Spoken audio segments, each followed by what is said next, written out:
Olá pessoal, tudo bem? Espero que vocês estejam todos bem e conseguindo aproveitar um pouquinho do conteúdo que nós estamos tentando passar para vocês dessa maneira um pouco diferente, diante desse cenário tão complicado e conturbado em que a gente acabou se vendo aí, né?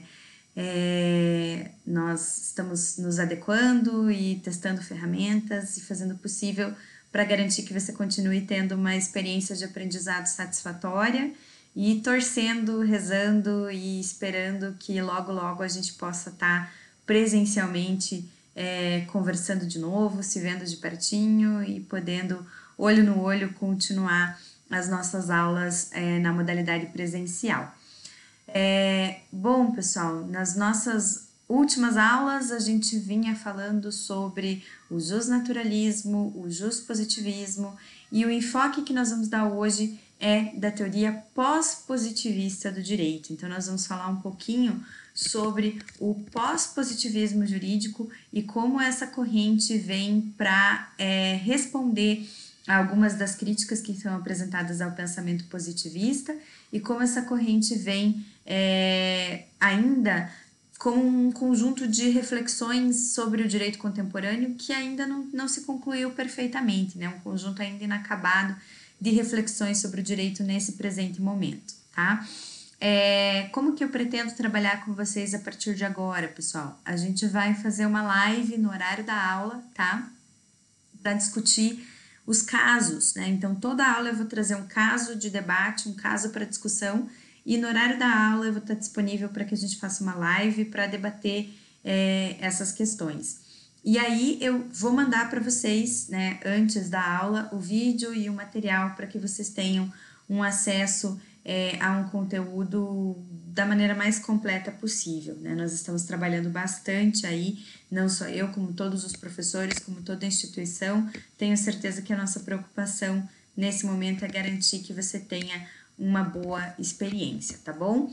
Depois que você terminar de assistir esse vídeo, que você terminar de ler o material e de participar da live, por favor, me dê um feedback sobre o que você está achando aí da maneira como a gente está construindo essa matéria, por favor, tá? Então, vamos em frente. Nós vamos falar, então, sobre o pós-positivismo jurídico, que vai surgir como uma resposta, então, especialmente no período pós-Segunda Guerra Mundial, para o pensamento positivista que, né, como a gente viu, concebia o direito exclusivamente como fato, o direito como ele é e não o direito como ele deveria ser, né? Retirando do direito toda e qualquer preocupação de cunho valorativo, retirando do direito toda e qualquer preocupação de cunho moral, né? E afastando o direito de uma busca pela justiça. E uma das características que a gente vai perceber dentro do fenômeno positivista é o fato de que o direito é visto de uma maneira associada à ideia de autoridade do Estado, há um reconhecimento ali de uma modalidade monista, vamos dizer assim, na produção de normas jurídicas, o Estado como o único produtor de normas jurídicas, a lei como única ou como a principal e mais importante fonte do direito. E o que a gente vai perceber no período pós Segunda Guerra Mundial é que essa absolutização da tutela do direito por parte do Estado é algo que não vai mais fazer sentido. Então, a gente tem hoje um pensamento, uma forma de pensar o direito que é muito mais plural, né? E que o Antônio Manuel Espanha, inclusive, vai chamar de pluralismo jurídico. O que é isso? O que é esse pluralismo jurídico? É a ideia de que o direito não mais pode ser associado com a figura do Estado. E a gente vê isso bastante presente no direito internacional, como vocês sabem, na minha área de estudo, pesquisa, né, minha área de atuação principal é a do direito internacional, trabalho a teoria geral do direito a partir de um olhar da teoria geral do direito internacional, né? E aí a gente vai, então, se deparar com essa questão, com a questão do pluralismo jurídico, porque a Segunda Guerra Mundial ela vai trazer a necessidade da comunidade internacional criar regras para regular as condutas dos estados. Então, no primeiro momento, eu já não tenho mais o Estado como única fonte produtora de normas, eu vou ter também a comunidade internacional, a ONU, a OEA, enfim, o Sistema Interamericano de Direitos Humanos, a OIT, trazendo normas jurídicas que devem ser observadas pelos estados. E além disso, nós também vamos ter um fenômeno semelhante acontecendo na esfera do direito internacional privado. Os atores, os particulares, que atuam no comércio internacional de bens e serviços, começam a criar um direito para si, um direito costumeiro, com base nessas trocas comerciais novas aí acontecendo na arena internacional a partir das revoluções tecnológicas, e a gente vai chamar isso de Lex Mercatória, nova lei dos mercados. É uma lei que nasce a partir dos costumes das interações entre atores privados internacionais. E esses dois fenômenos, tanto o direito internacional quanto a Lex Mercatória, eles aparecem para nos mostrar que o direito não é mais única e exclusivamente fruto da produção do Estado. E com isso a gente já tem um desafio que se apresenta a um dos primeiros dogmas positivistas, que é essa associação necessária e obrigatória do direito como uma decorrência da ordem jurídica estatal. E aí a gente vai perceber também algumas mudanças dentro do próprio direito estatal que emergiram a partir dessa percepção dos sistemas jurídicos quanto aos sistemas totalitários da Segunda Guerra, e das fraquezas que esses sistemas apareceram. Basicamente, então, pessoal, a gente vai ver que não é o caso mais da gente voltar para uma perspectiva justnaturalista que trazia uma ideia metafísica de direitos naturais, uma ideia de que o direito natural era aquele direito que vinha de Deus, a gente tem direito à vida porque Deus disse que sim, a gente tem direito à propriedade porque Deus disse que sim, porque nós já havíamos superado essa visão a partir do iluminismo e com as construções positivistas, mas também com a leitura de que uma dissociação completa do direito dos aspectos valorativos, ela permite que qualquer conteúdo possa ser considerado direito, uma vez que o papel aceita tudo, e aí é claro que o exemplo autoritário nazista vem à mente como principal exemplo mesmo desse fenômeno, tudo isso vai fazer com que a gente tenha um conjunto de reflexões buscando criar uma nova maneira de pensar o direito que vai além da legalidade estrita, que vai além do direito posto e que vai além da legalidade absoluta que os positivistas pregavam. A gente vai então ter um sistema jurídico que retoma as preocupações com justiça, e essa preocupação se dá especialmente a partir de uma atribuição normativa para os princípios. Então, a ideia aí de que os princípios também podem ter valor normativo, talvez seja o que une as diversas correntes que nós vamos chamar de correntes pós-positivistas, porque é difícil, pessoal, a gente olhar para o período que é o período que a gente vive e a gente conseguir descrevê-lo de uma maneira adequada. É como a pós-modernidade, o pós-positivismo, é o que veio depois do positivismo. E esse fenômeno é um fenômeno que teve vários expoentes, tem o Alexis, tem o Dworkin, que vão trabalhar com leituras pós-positivistas, cada qual à sua maneira. Mas o que eles têm em comum, e o que os une basicamente, é justamente essa atribuição de caráter normativo aos princípios.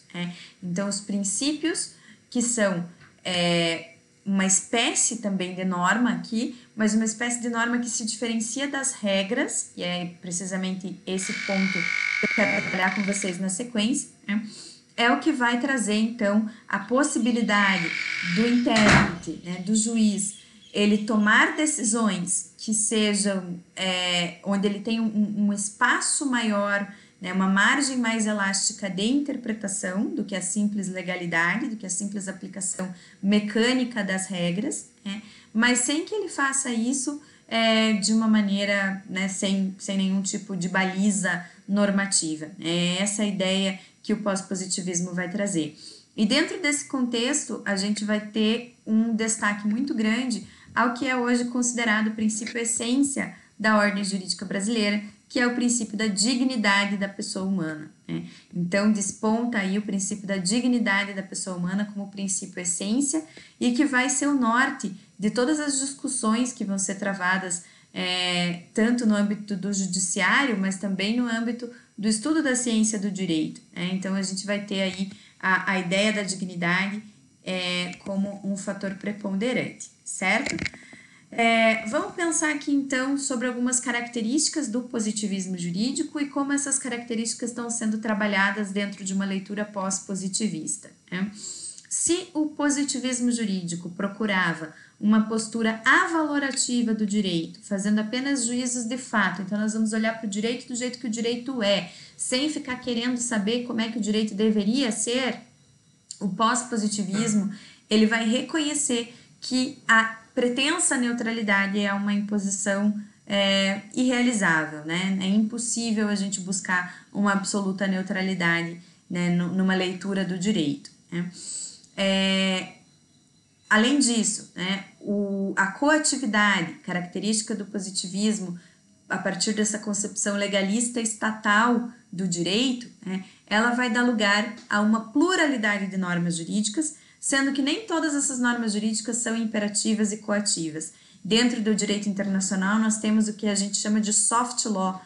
Soft law que seria um direito mole, um direito que não obriga, mas que tem uma eficácia e um grau de adesão bastante interessante dentro da comunidade internacional.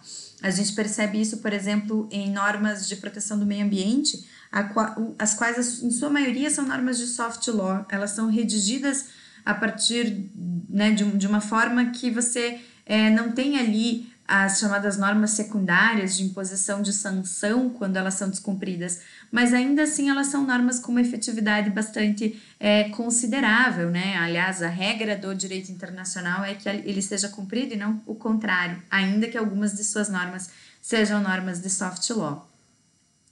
A ideia positivista do direito legislado como uma única fonte dá lugar à ideia da pluralidade de fontes, né?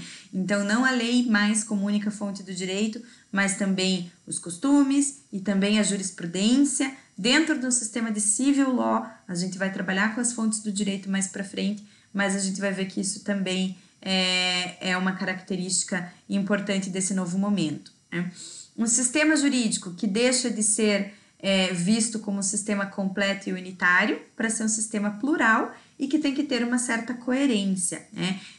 Não que ele seja único, mas que a coerência precisa ser buscada. A gente tem uma maior discricionariedade judicial dentro do pensamento pós-positivista, e aí a gente já pode antecipar algumas das críticas que o pós-positivismo tem recebido, críticas como a questão do ativismo judicial, que se faz presente hoje, né, como um problema dentro do nosso país, o papel assumido por tribunais, que muitas vezes não é o papel que se espera de um órgão julgador, né, um papel político assumido pelos tribunais, mas que é algo que acaba emergindo a partir do momento em que a gente concede ao juiz um papel maior do que a mera aplicação mecânica das normas, né?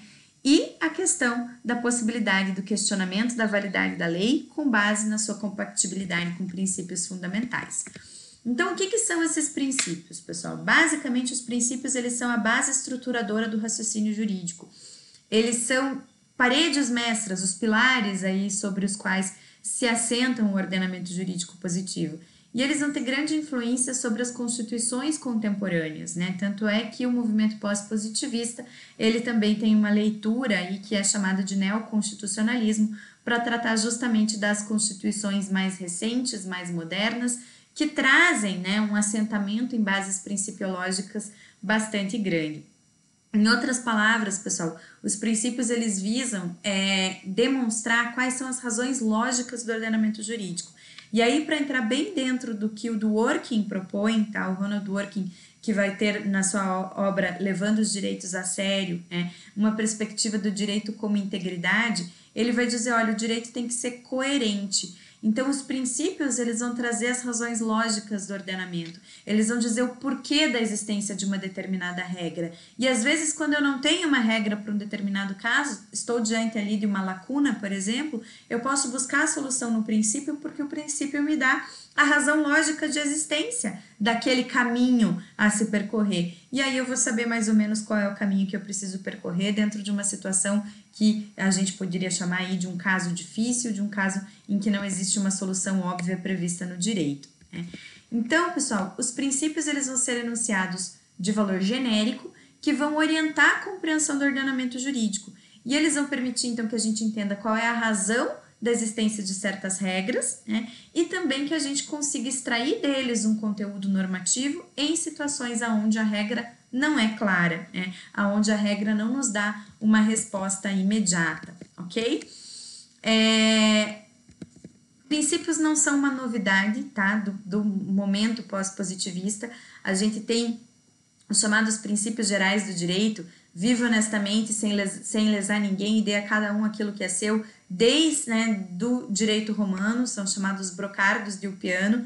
No entanto, o que caracteriza o pós-positivismo jurídico é o fato dos princípios ocuparem um papel central dentro do texto constitucional e de poderem ser utilizados como as balizas interpretativas, como os fundamentos para as decisões diante da inexistência aí de uma regra. Para que você entenda basicamente a diferença entre princípios e regras, pessoal, o princípio ele vai dispor de uma maneira ampla a respeito de uma determinada coisa. E ele vai poder ser preenchido em diferentes graus. Enquanto a regra, ela vai ser preenchida a partir do que nós chamamos de juízo de subsunção. Ou você preenche a regra ou você não preenche, tá? Então, por exemplo, né? É proibido matar. É proibido matar é uma regra, né? Porque ou você violou essa regra ou você não violou. Não existe meio morto e é proibido tentar matar alguém, então se você tentou e não conseguiu, você também violou uma regra, né? Enquanto o princípio vai falar, todos têm direito à liberdade de expressão. Mas como é que essa liberdade se exerce? Será que a liberdade de expressão é algo que não tem nenhum tipo de limitação? Então eu posso falar o que eu quiser, eu posso postar no meu Facebook o que eu quiser, eu posso fazer um discurso de ódio, eu posso fazer uma manifestação absolutamente discriminatória. Como é que a gente se insere aqui, né? A partir dessa ideia de liberdade de expressão, onde múltiplas interpretações são possíveis, né? Os princípios eles vão sempre exigir um juízo de ponderação, para que a gente consiga extrair dele o significado no caso concreto. Enquanto a regra ela é clara, ela olha, isso ou não é. Eu vou dar um exemplo dentro da seara dos direitos fundamentais, dentro dos direitos humanos, que eu acho que mostra de uma maneira bem clara a distinção entre princípio e regra. Tá? Existe uma regra que diz que ninguém pode ser preso sem ordem judicial ou sem estar em flagrante delito. Isso é uma regra. Por quê? Como é que eu faço para saber se a minha prisão foi legal ou ilegal? Se eu tive uma ordem judicial que justificou a minha prisão, essa prisão é legal. Se eu não tive, mas eu estava em flagrante delito, ela também é legal. Agora, se eu não tive nenhum dos dois, não tem jeito, né? Não teve ordem judicial, não teve flagrante delito e foi preso, essa prisão é ilegal. Não tem o que ser discutido aqui, percebe? Agora, quando a gente fala de princípios como a liberdade de expressão, como a liberdade religiosa, como o direito de ir e vir, né? Como a ideia de igualdade, a gente tem muito mais dificuldade para responder precisamente se aquilo foi preenchido adequadamente, totalmente, em parte ou não. É um trabalho muito mais difícil de ser feito. Você percebe o que eu estou te dizendo? Todos têm direito à liberdade de expressão, tá? E aí, será que o Facebook está me censurando quando ele apaga uma foto minha que expõe o meu corpo nu, por exemplo? Isso é uma violação da minha liberdade de expressão, né? De que forma, né, a gente vai interpretar isso? Não existe uma resposta sim ou não. Eu preciso de uma ponderação. Eu preciso fazer um raciocínio aí, né, para chegar na resposta correta. Então, pessoal, muitos dos direitos humanos, inclusive, são prescritos na base principiológica, são expressados através de princípios. Liberdade de expressão, o próprio direito à vida, né, o próprio direito à igualdade, são direitos que funcionam numa base mais principiológica. E aí a gente precisa extrair deles o significado. O caso que eu gostaria que vocês olhassem, para que a gente possa discutir na sequência, diz respeito à questão dos testemunhas de Jeová. Então, nós vamos aqui trabalhar com o caso de colisão de princípios, tá? O que acontece, pessoal? Os testemunhas de Jeová têm como preceito religioso a proibição do recebimento de transfusão sanguínea. Eles se recusam a receberem transfusão sanguínea, ainda que tenham uma necessidade para isso. E eles têm uma série de argumentos religiosos que justificam essa crença de que o recebimento de transfusão sanguínea não é algo que eles devam se submeter. Se eu tenho, de um lado, o princípio, a ideia, de que todos têm o direito à vida, de que a vida é um direito irrenunciável, eu não posso abrir mão do meu direito à vida, e por outro lado eu tenho também a ideia da liberdade de crença, de convicção, de liberdade religiosa, eu tenho o direito de ter a minha fé, eu tenho o direito de ter a minha crença e de expressar as minhas convicções. Como que a gente resolve isso, pessoal? Aqui a gente tem uma colisão entre princípios. Quando a gente tem uma colisão entre regras, nós vimos na aula passada, quando a gente falou do positivismo jurídico, da ideia da coerência do ordenamento jurídico dentro do positivismo jurídico, a gente viu que se tem duas regras que falam coisas contraditórias, eu vou ter que utilizar ou o critério hierárquico, ou o critério da especificidade, ou o critério temporal, para que eu possa excluir uma regra e ficar só com a outra.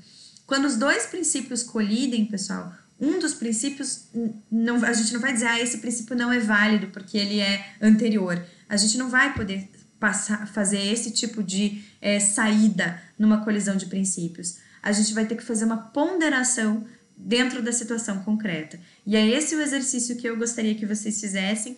Então, tem lá um caso dos testemunhas de Jeová, tem uma reportagem do G1, tá?